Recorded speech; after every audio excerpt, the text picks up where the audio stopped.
The City Beneath the Melt, Antarctica, the year 2043. A multinational climate research team operates deep within the frozen interior of the continent. Their mission is simple: retrieve ancient ice cores to analyze Earth's past climate. 3 kilometers of ice sit above them, layer after layer, snowfall compressed over hundreds of thousands of years. Each meter drilled downward is a step further into Earth's frozen archive. At 2,947 meters, the drill begins to vibrate. The sound changes. Not the dull grinding of bedrock, not the soft crunch of sediment, something harder, something structured. The drill operators pause. The vibration pattern suggests flat resistance, not irregular rock. The camera probe is lowered down the narrow shaft. For several seconds, nothing but darkness fills the screen. Then the camera catches light. It catches something. A smooth plane. Another surface intersects it. Right angles, perfect geometry. The operators lean closer. Stone, carved stone. The footage is immediately flagged and transmitted to oversight agencies. Within hours, the data is restricted. Official statement released to the public: glacier anomaly detected during ice core sampling. But within weeks, several frames leak. Independent analysts notice something unsettling. The structure beneath the ice appears aligned with coastline buried under Antarctic's ice sheet, a coastline mapped by radar decades earlier. A coastline believed to have last seen sunlight millions of years ago. What was it? Because during the last ice age, sea levels were dramatically lower, nearly 400 feet lower than they are today.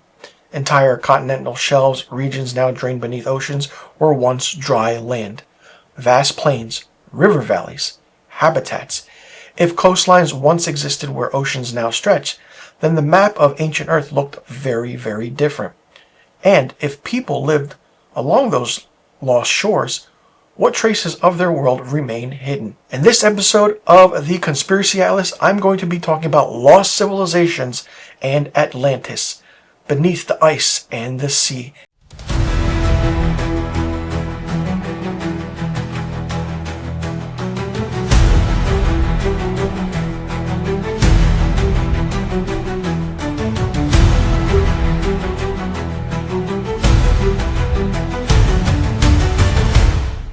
Plato's Atlantis. The story of Atlantis enters record history through the Greek philosopher Plato around 360 BCE. It appears in 2 of his dialogues, Timaeus and Critias. Within these texts, Plato describes a powerful island civilization, a maritime empire, an advanced society with monumental architecture, rich canals, and immense wealth. According to the story, Atlantis existed 9,000 years before Plato's time. Its capital city was arranged in concentric circles and land and water. Great temples stood at its center. The most magnificent was dedicated to Poseidon, who, according to myth, founded the island. Atlantis possessed immense naval power. Its fleets dominated the seas, its empire stretched across distant lands, but with power came corruption. Plato describes the Atlanteans as once noble, but slowly consumed by arrogance and greed. Then a catastrophe. In a single day and a night of misfortune, Atlantis vanished beneath the sea. Earthquakes, floods, the island swallowed by the ocean. But Plato claims he did not invent the story. He says it came from the Athenian lawmaker Solon, who heard the tale from Egyptian priests in the city of Sais. According to those priests, the story was preserved in temple records far older than Greece itself.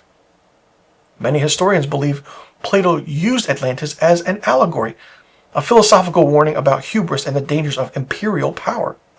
But others question something. Why include such precise details? Why describe its geography? Why place it beyond the Pillars of Hercules, a phrase widely interpreted as the Strait of Gibraltar? For centuries, explorers and scholars have debated the same question. Was Atlantis invented or remembered? The Ice Age and Rising Seas. To understand Atlantis, we must travel far beyond written history, roughly 20,000 years ago, during the peak of the last Ice Age. Massive ice sheets covered much of the northern hemisphere. Because so much water was trapped in glaciers, sea levels were dramatically lower. more than 120 meters lower than today. The world's coastlines looked radically different. Land bridges connected continents. One of the most famous was the Bering Land Bridge, which allowed early humans to migrate into the Americas. But coastlines everywhere were extended. Continental shelves that now lie beneath oceans were once fertile plains. River valleys stretched miles further out to sea, and humans were already there. For decades, archaeologists believed advanced construction began only a few thousand years ago. But discoveries changed that timeline. In southern Turkey stands the Göbekli Tepe, dated to more than 11,000 years ago. Its massive carved pillars predate both Stonehenge and the Great Pyramids of Giza. But it suggests organized societies capable of large-scale architecture existed far earlier than once believed. Then, around 12,900 years ago, Earth experienced a sudden climate shift known as the Younger Dryas. Glacier melt accelerated, sea levels rose rapidly over thousands of years. Coastal settlements where human naturally concentrate would have been among the first casualties. Entire communities could have vanished beneath rising oceans, leaving no written record, only ruins. Atlantis beneath the sea. Modern technology is only beginning to explore these submerged landscapes. More than 70% of Earth's surface is ocean, and the majority remains poorly mapped. Yet several discoveries have sparked debate.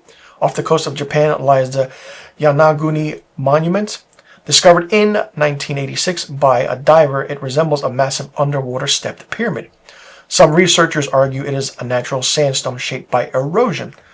Others believe its terrace and right angles suggest human modification.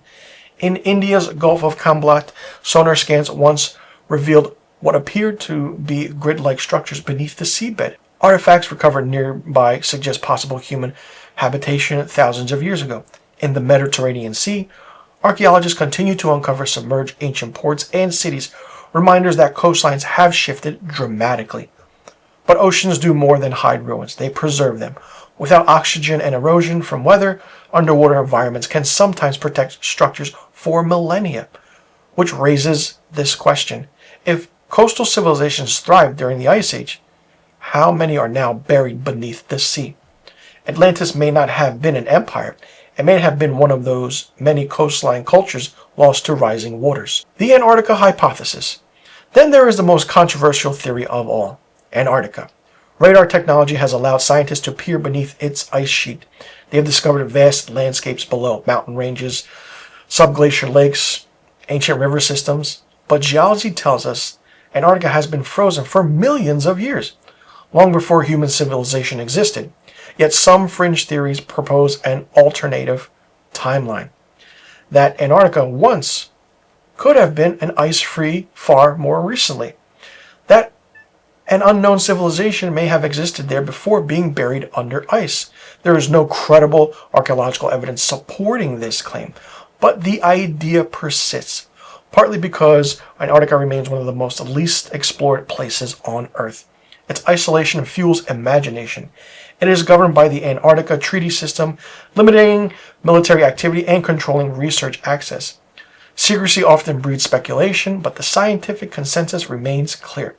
If Atlantis existed, it is far more likely to be found beneath the oceans, not beneath Antarctic ice. Lost civilizations beyond Atlantis.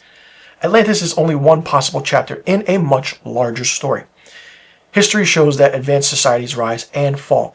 The Indus Valley Civilization developed advanced city planning over 4,000 years ago. The Minoan civilization dominated Mediterranean trade before being devastated by volcanic catastrophe. The Mayan civilization built cities aligned with certain cycles, and the Clovis culture suggests humans may have spread across the Americas earlier than we once believed. Civilizations are not linear. It rises, it collapses, and then it begins again. Written history represents only the last few thousand years, but humans have existed for over 200,000 years. More of that story is lost, some of it even more so. Buried beneath soil or beneath the sea, Atlantis may simply symbolize that forgotten past. Did you know more than 80% of the ocean floor remains unmapped in high resolution, or that global sea levels rose more than 100 meters after the last ice age? Or that underwater archaeology is still in its technological infancy? New robotic exploration vehicles are only reaching certain depths previously inaccessible, meaning the greatest archive of human history may still be hidden beneath the waves. Atlantis may be a myth, or a memory, or even a metaphor, but lost civilizations are not fantasy. They are historical certainty. Humanity has endured climate catastrophes before. Ice ages, volcanic winters, rising seas, vanished lands, cities disappeared, cultures faded into legend. We are not the first advanced society to stand at a technological peak. We are simply the first to record existence globally. The deeper question isn't whether Atlantis existed, it's how fragile civilization truly is. Because if rising waters erase coastlines today, how much of our world would survive? What fragments of our cities would remain for future archaeologists? Satellites would fall, networks would vanish, glass and steel would crumble, and thousands of years from now, our civilization might be remembered only through scattered ruins, mysteries, myths, stories. The ruins of the future are already forming, and beneath the oceans of our planet, there may be chapters of human history still waiting to be discovered. So that's been this week's episode of the Conspiracy Atlas, talking about lost civilizations, Atlantis, and Antarctica. Do you think that this is true, that Atlantis is now Antarctica in its own ice age? Or that, certain things are still being discovered today? Do you still think that even though that close to 70 to 80% of the ocean is still not discovered, that do you think that there are more things out there than we think? Or do you think it's something else entirely? That's the big question.